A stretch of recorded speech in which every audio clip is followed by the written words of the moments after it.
Welcome everybody to another great episode of the Beyond Normal podcast. I'm your host, Kenny Groom. We got a very special guest today who's offering some incredible legal services to businesses. But before we get into that, just want to shout out our partners over at Ascentum. They've been partnering with us strong this entire season. We're at the halfway mark now, so we're in the back half of the season. We got some incredible things in the work, but just want to quickly shout out Ascentum for all the things that they've done for us this season. Without further ado, I want to get into our guest for today, Abraham J. Williamson. He is the founder of GWC, Go With Canvas, which is offering legal service delivery for tech companies and investors. Reimagine, pivot on legal. We all know how important it is to have legal services in our personal lives, and so it makes perfect sense to have some cool partners working on legal services when it comes to running a business, being a founder. So without further ado, let's bring Abraham to the stage now. How's it going, Abraham? Going great. Thank you for having me, Kenny. It's good to be on this side. This episode is brought to you in partnership with Ascentum, which is an award-winning coaching practice that helps high-performing professionals advance and achieve the promotions and pay they deserve. Ascend to powerful heights with Ascentum. Of the podcast world. Yes, Abraham is a founder who's been in it for a while now. We're going to dive into that as well. We're going to start out with the company, though. Let folks know a little bit about what you had going on prior to you starting your own business, going out on your own. Tell us a little bit about you leading up to wearing that founder hat. I appreciate that. So first, I'm not necessarily alone. I do have a team of great folks who work with us, and I've learned a lot from them on the legal tip and the business side, and it's good to have a team. But before all of this, even back in college, I was really on a path toward more policy and politics. I worked in DC City Council. I was a community support worker, which is basically like a social worker for people that have mental health illnesses, the precursor. Even worked on the Hill for a senator. And then I went to grad school overseas and started just seeing a lot of different things, and it sparked my curiosity. Then once I got to law school, I started asking myself, well, how does money work? I see politics, I see the litigation route, let me see what else is out there.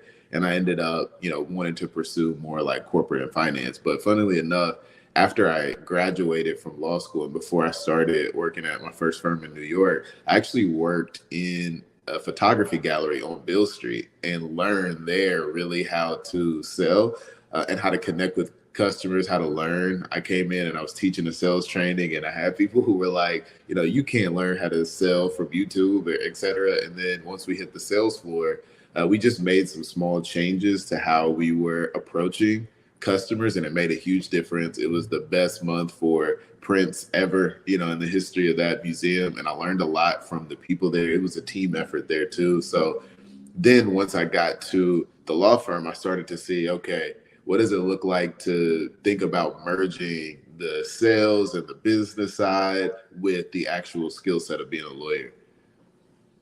I appreciate that. Appreciate that breakdown. You talked about wearing a lot of hats and you being drawn into that. That's pretty much the founder life in a nutshell, right? Wearing all those different hats, at least, figuring out what the different parts of the business are like. You mentioned finance. There's so many areas where a founder could spend their time. I want to dig into your profession, going in the legal space, right? Being an attorney, I'm curious, like, you going down that path, were there any early signs in your life, like think back to preteen years, leading up to your teenage years, were there some early signs where you knew this was the path that you were going to take with your life?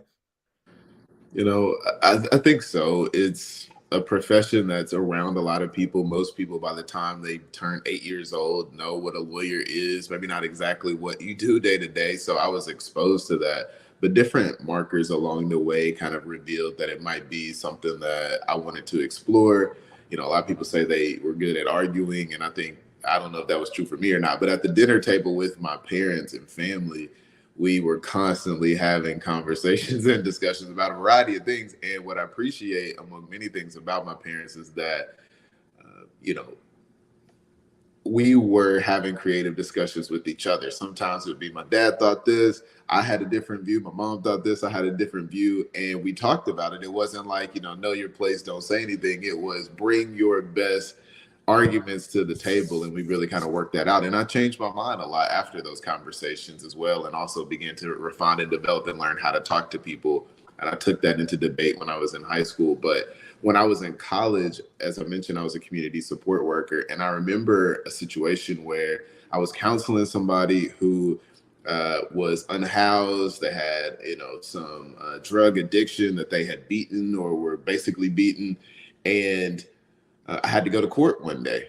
And that was my first time ever walking into, the DC, district court. And when I walked in there, my client was sort of last on the docket, and I just saw 4 hours of people going down for, different drug crimes, just all types of stuff. And it really kind of was making me sick to my stomach to just see in less than 10 minutes people's lives to be changed. I mean, different view about what happened leading up to that point, but just seeing the vulnerability there was eye-opening for me. So then when my client got up there, that was actually the first trial that had a witness. And so I listened to the witness for one of my clients, and I just kind of heard their testimony and saw how the counsel for my client was operating. The judge was attempting to say, hey, I don't think you can use that argument. That's not what the law says. Do something else. And, he got sentenced to, like 4 months probation. So he didn't get jail time. Anyway, after it was over, the public defender was like, I'm busy, which is true. Go register him for probation. So I walked across the street with him and was filling out the paperwork, and my client couldn't even fill out his address, couldn't even spell where he lived. And then when we went behind, the desk in front of the computer, you saw his rap sheet was just like super long. So that began to draw the links for me with education and how the law really does impact people's lives. And I realized that day that I didn't want to be a spectator, having my, getting sick to my stomach watching it. I actually wanted to participate in some way.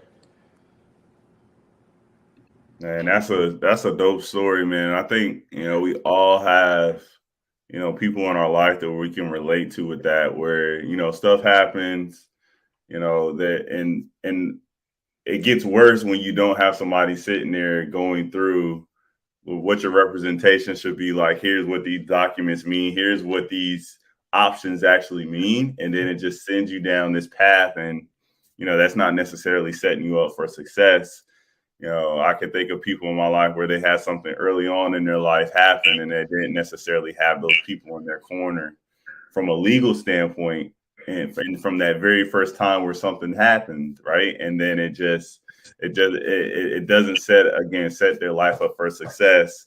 That translates well, I think, into the business world, right? Where founders got a lot, they probably have spent the time, figuring out, the pain point that they're trying to solve with their product. But then there's all these other parts to the business, the legal piece, making sure your business is registered the right way, safe notes, all these different terms that can get thrown at you.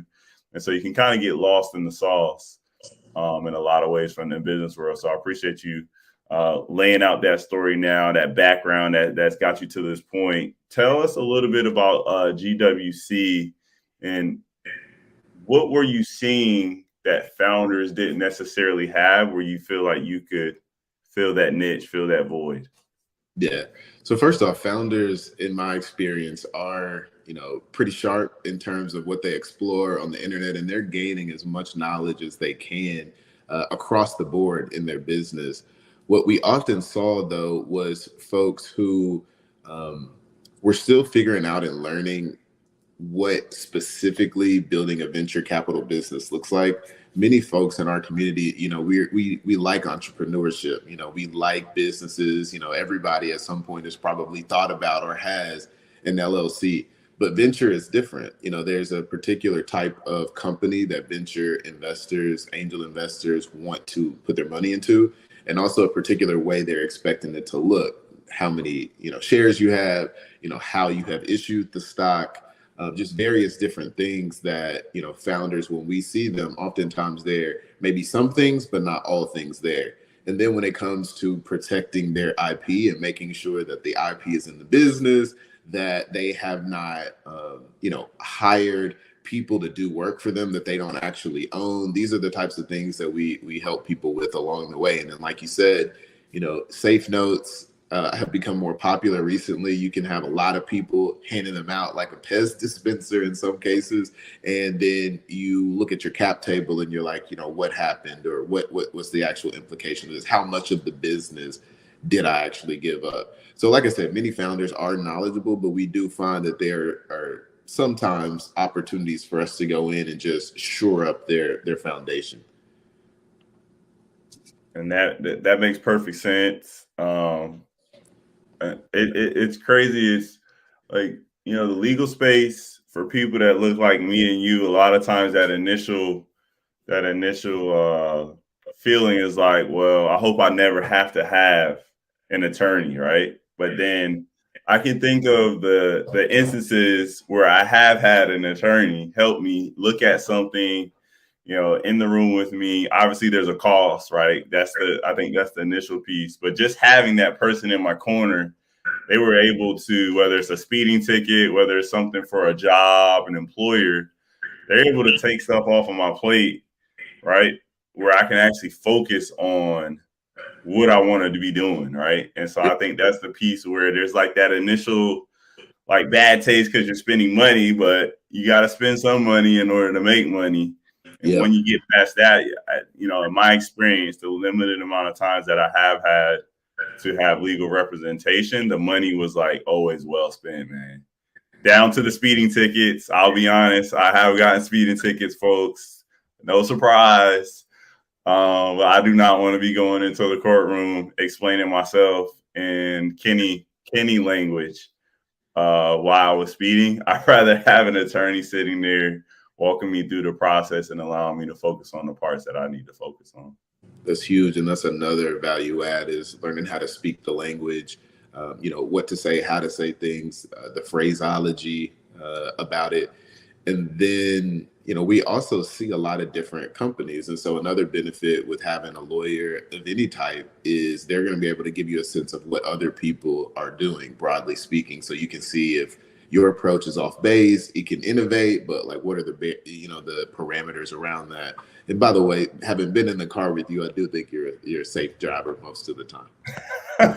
Thank you so much. All right, so you touched on this a little bit earlier. Like, you have a team. There's an incredible team behind GWC. Like, what led you to go down the path where you're joining forces with other attorneys?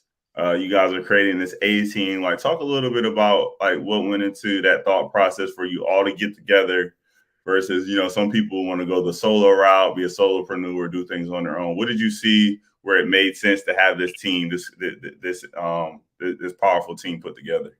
That's a good question. I will break this up into two parts. First, like how we even got to know each other at all. During the pandemic, I knew that I wanted to pivot, my life. I wasn't necessarily expected to move to Nashville, Tennessee when I moved to New York, but I liked the opportunity to come back to the South, but I also wanted to pivot my practice from, private equity to venture capital, which is what I did. But I had a few options of firms that I was choosing between. And I actually chose the one that offered me the least amount of money, but in my opinion, it gave me the most opportunity for growth.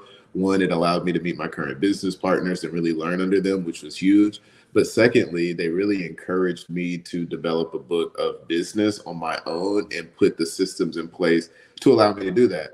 And that was something that I was interested in, because to go out on your own, you're going to have to learn how the top line can grow. And the only way to do that is new customers. And I learned that at that firm. But when we were knocking on a year, there were circumstances that were pushing us to potentially go outside of the current firm where we were. And, I had the idea, I'm like, why don't we just start, our own? Like, we have the tools and the pieces together. None of us had ever done it before, but we thought, hey, why not? We can give it a shot. And those were the circumstances that brought us together. And there are a lot of decisions that you have to make in not just a law firm, but any business, the choices that you're going to make about how you set it up, the systems, the processes, the values, and the mission. And we were learning that in real time.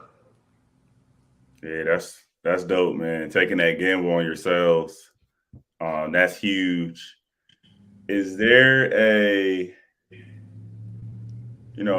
certain type of company that you all are looking for at this time to represent, or is there a wider net being cast across the team?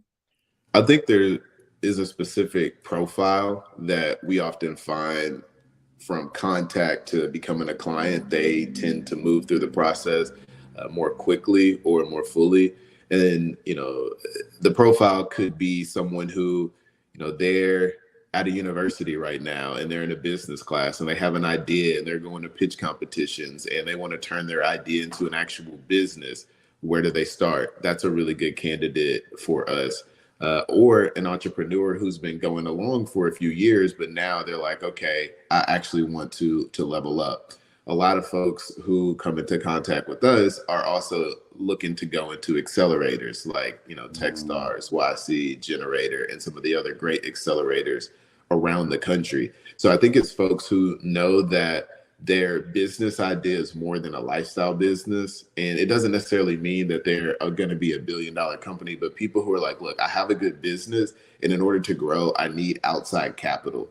Those are really good candidates for us because those people are motivated to do what they need to do to move forward. And then from a financial standpoint, I had to learn this lesson as well. Like you said, lawyers do cost money. And so I had to think about what is my retainer going to be? And early on, it was lower, which actually was counterintuitive. It made it harder, in the clients didn't necessarily have the same skin in the game as we did because we perform our work and then we get paid. So I upped my retainer to $2,000, which I think is a good amount for people who know that they have a lawyer and that they need legal services. And you're not probably going to spend all that in 1 month. In the first month, it's going to be spread out. But I would say those are the type of candidates. That being said, it's not just people college age. We also have clients who are more experienced in their career. Maybe they're leaving their employer and they have this idea. They've been working at a place for 10 years or so, and they want to go out and start a company. We help those folks too. Got it. So it really is it is a wide net, but like you said, you're meeting people, where they are in their entrepreneur journey, which I think is, that's really what people need now more than ever. Like you said, you could be at the idea phase, or you could be a entrepreneur who's had some traction. You got to get to that next level, and VC may be the way. So you gotta have people in your corner when you go that route. VC is a bloodbath at times. So the more reinforcements you have going into it, I think it allows the founder to be level-headed as much as they possibly can going through that insane process. How do you prepare founders? You and the team prepare founders for, like, we know the odds of a founder that looks like me and you going through and getting some VC capital is like really small. Like, how do you prepare founders that want to go that route for the reality that they may not get it? Does that make sense?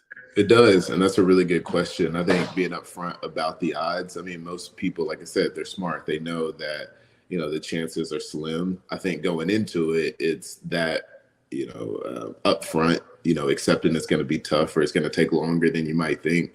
And then there's also, Kenny, the aftermath where, you've been at it for a few months and you thought you were going to raise, $500,000 or $1 million in 2 months and go back to work. And sometimes it takes 2, 3, 4 times as much as that. And you may not see an end path. So part of our role as well is encouraging them along the way, hopefully making introductions where it makes sense and just telling them to keep at it. That being said, the practical advice that we often give is, 2 things is one, to take away the chances for people to say no from your house, being in order. And then secondly, for me, I often do talk about, your customers. You got like, that is your strength. Like if you have customers who really like what you're doing, they're willing to pay for it, they're committed to you. That is some of your best armor when you go out to raise capital, because people are looking for that. Sometimes people can get away with the ideas, but oftentimes people want to know that you have traction, which is either users, revenue, or technology. I love that. I love that. So wow, you're allowing me to. You're giving me so many segues, Abraham. So I guess the next up, I wanna change things up a little bit in terms of um, what have you, wearing your founder hat, what's an area where you've had to spend a little bit more time? You touched on this a little bit earlier where your peers want you to go out and have your own book of business. Like what's a part of the business where you've had to spend a little bit more time because you didn't have that experience? You feel like you needed to strengthen your skill set in that area of the business, wearing that hat for the business. Like what's the area you spent some time in that's not your normal wheelhouse? Yeah, I mean, I think a bunch. I mean, even just the subject matter alone, things are changing all the time. The way that venture looked when, I first started pivoting into this practice area, 18 months ago has changed drastically since then. Just further along, I work with a lot of pre-seed companies. So learning what it looks like further down the field is another area that I'm exploring and growing in, especially as they get more employees and managing what that looks like, bigger contracts, et cetera. But then from an internal standpoint, I think it's, systems, because it's not a matter of if you're going to make a mistake. It's, how are you going to like learn from them and fortify yourself from them and really build systems in place that can catch them before they happen. So that's what I've been looking at more so this year is, building systems. What is, more automation, more workflows look like, because there are only so many hours in a day. And if you're doing every single thing, you're going to tap yourself out. I know in the conversations that we've had, Kenny, you've talked about your journey with the podcast. At first is you doing everything. And then as you grow and you add people, it allows you to do more. And that's leveraging people. Mm-hmm. Technology. We were talking about AI before this and how that grows. So I think oftentimes as lawyers, we're like, this is the way we've always done it. Why would we change? But I think now more than ever, we're really being pushed to have to become more efficient in different ways because clients have more options. People can go to various different software online. And as much as we can beat them up and say, hey, they're not as good as we are, that's still a choice that clients are using, and they'd rather come to us later than at the beginning. So how do we nurture the relationship early on and provide a lot of value? The only way to do that without taking away from too much billable time is to have systems in place that allow us to do that. Yeah, that makes sense. That makes perfect sense. And so they can maximize the retainer, like you said, like get the most out of it. That makes perfect sense. So, now that folks have, when they come in to the GWC ecosystem, they have the full kind of they have the full team. They have they have all the resources that GWC has at its disposal. What's that one thing where what's that one area, that one thing, that one check the box that founders don't come to you with already done that you wish that they would have come already? Yeah, oftentimes it's formation. People start with an MVP of sorts for their like entity formation. Oftentimes people, I shouldn't say oftentimes, but it's more common than not in a lot of ways for people to, have an LLC or to issue just a handful of stock compared to what we would do, or they haven't, issued stock to themselves. They haven't signed over the IP to themselves. They've made a lot of promises, but the documentation doesn't match. And I'm not saying this to beat up on founders, because I didn't know any of this when I started either, and I'm still learning along the way. And I think that helps to be able to, one, give people confidence. Hey, we know what we're doing and we can help. And also, I've been there. I remember what it was like really learning the space. So that's probably the thing that I hope that more people will come is early on to say, look, I'm taking this seriously. I'm going to go ahead and invest it at the front end because there are mistakes you can make early on that will be more costly to remedy later on. And if you're going to pay that anyway, you might as well put the retainer down, get your house in order early. And you're also going to get somebody who's in the ecosystem who can really help you and advise you and just become a part of your team. Mm-hmm. That's dope, man. Everything you're saying right there, I completely agree with. Like you mentioned, company structure. I feel like even me myself, I just went down there and was like, let me check the box on a couple things and hope that Uncle Sam doesn't come after me. I'll be honest, Abraham, and I know just from our conversations, just the little bit of game I've been able to soak up from you, that helps so much. Like just having conversations with folks like you who are knowledgeable on it versus kind of going it alone is huge for founders. I want to pivot to the podcast because you are a fellow podcaster as well. Tell folks a little bit, the name of the podcast, where you're streaming it, the platforms and things like that, and what's the focus of it in terms of who you like to have on as guests. Yeah, so the podcast is a part of Diverse Tech Founders Media. Shout out to you for helping me with that pivot to go from podcast to media more broadly. But we're on all platforms, Apple and Spotify.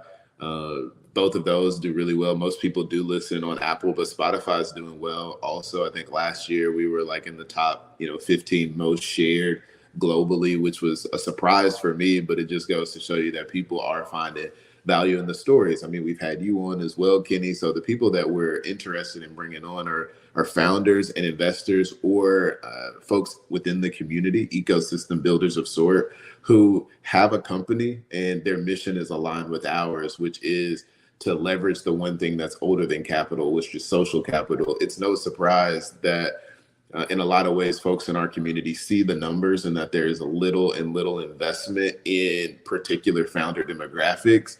I am a Black person. Many of the folks who come on the podcast are Black, and my mission and goal is to highlight those stories because in many cases, sometimes it's the first time that they have been interviewed for a podcast, and I want them to get more reps in that way. But the biggest thing for me is connecting people with each other. That's really how I started. I didn't know anything or anybody in venture whatsoever. I wasn't even practicing in the space, but I started hosting events in New York in our apartment. And at the time, my roommate was the Wall Street artist. So our living room doubled as his studio. So it was a nice aesthetic. People would come and we would have really good conversations where it wasn't a pitch competition. People were just vibing on, here is a safe space for people to come and talk about venture, not business, not work, but to vibe with people and then take that conversation offline. So when the pandemic hit, I had a choice to make. Are we going to stop and wait for this to end before we convene again and pick this back up again and try to pretend like 2 or 3 years we can just pause it? Or are we going to keep these conversations going? And so we moved it online, first over Zoom, season 1. Season 2, actually got on the plane and in my car and met people. We got a chance to have an in-person conversation in Charlotte, North Carolina. I've been to, Miami and Houston and San Francisco, even Detroit and New York and Kansas City. And I've learned a lot about the local ecosystems in those various different cities, as you have as well. And I think you see and share in our mission, which is what does it look like to connect those ecosystems with each other? In fact, one of the guests on the podcast in an offline conversation was talking about how there's a lot of talent on the coast in the big tech companies. What does it look like to have people who work at those companies in business development, in tech, in customer success, those accountants, those lawyers, those operators, to come down to the South and link up with some of the startups down here and really build up their education level also. So part of my mission is to merge that. And we have folks as well overseas in the UK. We're expanding as much as we can into other countries to interview people to come on the podcast and share their story, and also to give people practical advice so that if I'm listening to it and I don't know anything about venture, I'll learn. And if I'm deep in this space, I'm glad I found it, because I'm not going to find these conversations anywhere else except for with Beyond Normal. I love that, man. I love that. And just like you touching on it during the pandemic, starting out using your living room, having these amazing conversations and figuring out how you can, turn it into a resource online for folks. I mean, that's powerful. That sounded like a movie as you were playing it out. I'm all about, the our stories becoming, the big screen. And I enjoy the podcast. I'm deep into it. Folks definitely need to check it out. We've got I think there's a couple of founders that have been on both platforms, like maybe 2 or 3. So it's always cool to see folks really leveraging the podcast medium, leveraging folks like myself and you, Abraham. We have different backgrounds, but there's value to add across the board for everybody. So appreciate you plugging the podcast there. We'll make sure we send up a couple follow-up links. And I enjoyed being on your podcast and seeing your process, and we're learning from each other. Like, there's plenty of knowledge to go around, and so why not share it?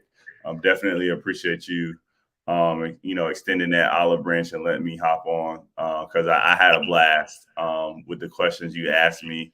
And like you touched on it at the beginning of this episode, it's always different being on the other side, right? Us as podcasters, we're always asking people questions, but then like it's cool for folks to ask you about your story, how you're building your media company alongside GWC. So appreciate you elaborating on it. And telling folks how to connect with it. My last question, is kind of a twofer, but essentially, how can folks connect with the brand, keep up to date? The site looks amazing for those listening in and checking it out. So I'm always going on the site, finding new things, but how can folks connect with the brand? And then 2, and in closing, what do you want folks to take away from this conversation? What's that lasting thing that you want them to keep in the back of their mind as they're thinking about starting their business, they're building out their team, they're chasing that venture capital money? Like, what do you want folks to take away? Sure. So in terms of connecting with the brand, you can really reach out to me on LinkedIn. I do check it probably every day. And if not every day, every, 36, 48 hours or so. Just give me a little bit of blurb. Sometimes the emails I don't get back to, but for the most part, when people reach out, I often do, take calls with people, especially if there's alignment. So just feel free to reach out to me. I will get back with you and respond.